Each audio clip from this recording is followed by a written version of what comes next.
and welcome to Blockchain Gaming World with me, John Jordan. So I'm going to do another video about Edenhorde. I've done a few already.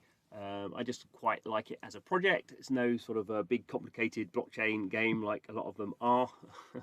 Maybe it'll get complicated in episode 4, who knows. But as I understand it, it's sort of like a nice sort of interactive sort of story. So a bit of background. So Edenhorde is it's an interactive story. You can just sort of read it if you want to. You can sort of interact with it if you have the NFTs. It's interesting from a sort of a ecosystem point of view that it is being sort of published, sort of developed really, as far as I understand it, by Merit Circle. Merit Circle is one of the sort of well-funded play-to-earn guilds. It's a bit more than a play-to-earn guild though. It now has various different sort of divisions.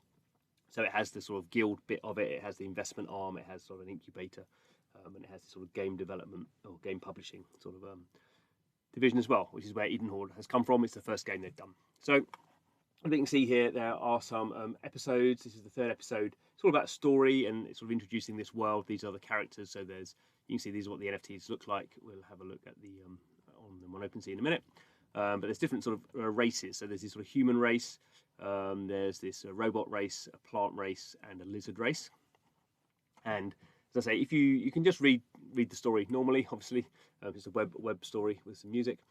If you have the NFTs, you can do a bit more interaction, and I'm sort of guessing as the time goes on that maybe more interaction, and I'm guessing into the future there may be some other sort of things that come out of it.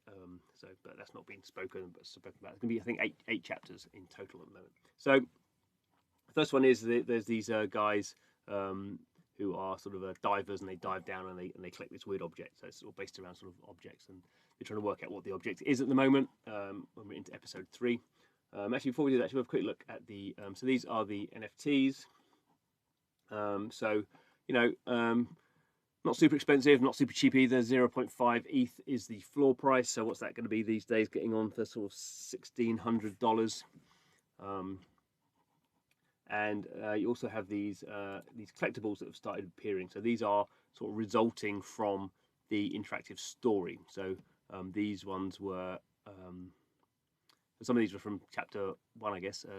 Yeah, I think these ones chapter 1 and chapter 2, and then we'll find out this one in chapter 3. So let's just quickly have, obviously I've read through this one already, so I know what's happening. So start the immersive experience. I'm actually going to switch off the music. I've got the music muted. So we're just following through this sort of characters. So these are some of these.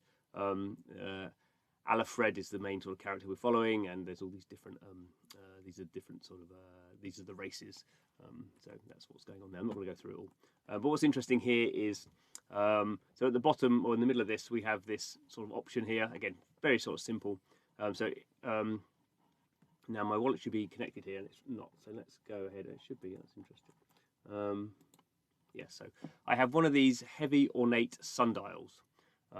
So you can see here. Actually, to be to be totally honest, I just went and bought one of these. So, for some reason I've sort of got the game slightly out of sync. That for some reason, even though I had an NFT, the first chapter didn't work for me, so I didn't pick up any of these objects. So I actually bought.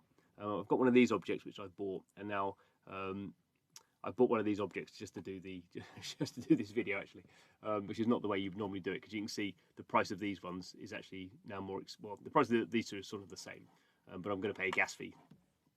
So it's a bit nonsensical, but you can see here I have the option here, so I have, assuming that I do, I have one heavy ornate sundial, and I can give that. So in the story, if you read here, he is going to give a gift to the people he's with, and they're very pleased with that, and they are going to give a counter gift. So you're going to give the heavy ornamental sundial, and you are going to get a token of friendship.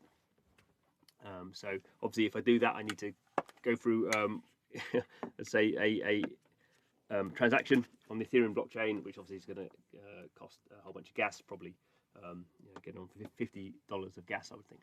So you wouldn't normally do this, and obviously the point of sort of blockchain is if you don't want to sort of participate in the story, you just want to collect these, you can just go ahead and buy them all. But it's sort of part of the joy, I don't know, part of the point of being in an interactive story is you actually interact with it. So I'm doing it for non-financial reasons, clearly.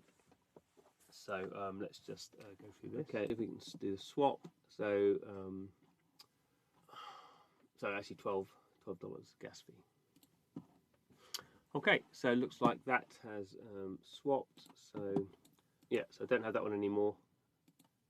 So balance 0, balance 1. Aha. So now we didn't actually scroll down, but I'd scrolled down before. So this is the new bit here. So because now I have the token of a Lyric friendship, this new content has become available.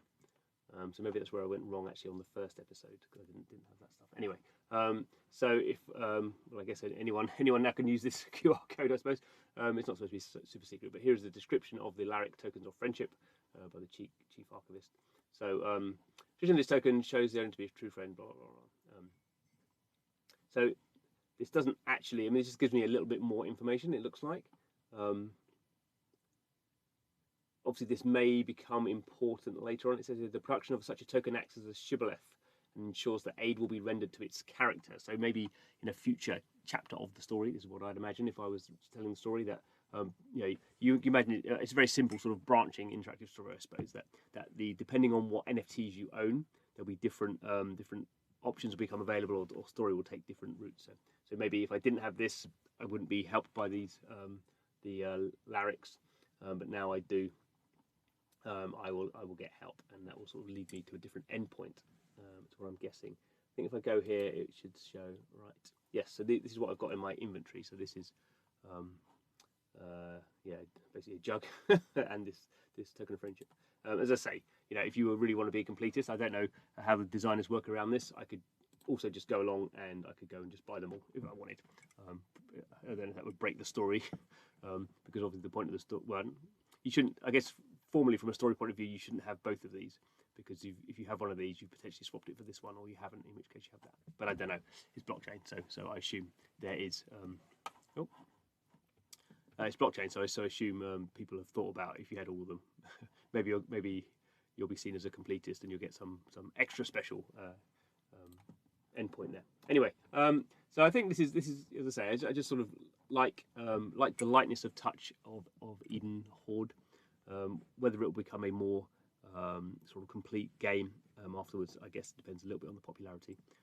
I like things that sort of experiments and you don't expect too much out of them. So I'm not doing this clearly because I think I'm going to make a lot of money from it. I don't expect to make any money at all, frankly. But I think it's sort of nice that people can do these sort of more lightweight projects. So not everything has to be a metaverse, or we know how these sort of blockchain games sort of position themselves with 2 tokens and land and gear and characters and all that sort of stuff.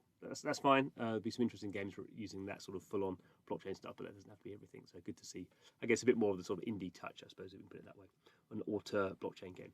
Anyway, thanks for watching. This is Blockchain Gaming World, playing some of the big metaverse stuff, and hopefully enjoying some of the smaller stuff as well. So please subscribe to the channel. Thanks for watching, and see you.